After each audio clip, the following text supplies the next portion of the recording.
Assalomu alaykum. Mana Cobalt mashinamizga stroboskop qo'yib berdik. Bitta qo'yib oldi. Bu kulchatimizni endi o'chir.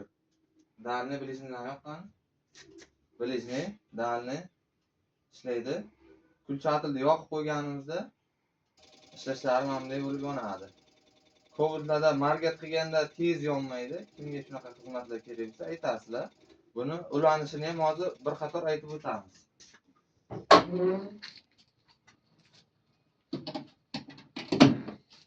Ulanishiga bizga bitta dona stroboskop chip kerak bo'ladi. Plusi bo'ladi, minusi bo'ladi. Mana ikkita chiqadiganda ikkita relega ulaymiz.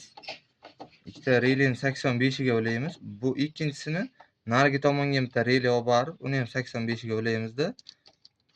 Dalnini farani simini uzib turib, o'rtasiga mana ikkalasini bitta qilib ulaymiz. Stroboskop plusiga ham qo'shamiz. Bittasini fara tomonga kirishiga ulaymiz. Bundan chipdan ketgan ikkinchisini ham xuddi shunday. Bu tomonga olib boramizda.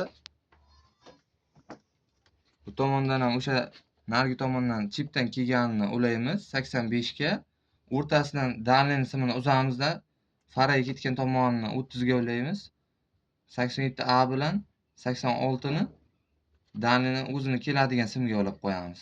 Shu bilan ishlayveradi. Chipni minus oyoqchasini, minus ulanadigan oyoqchasini bittasini bunga olaymizda, salonga kirgizib olib, 1.0 kulchatil qo'yib yuboramiz. Kulchatil yoqqan paytiga stroboskop ishlaydi. Kulchatil o'chirgan paytiga zavodskiy ishlayveradi.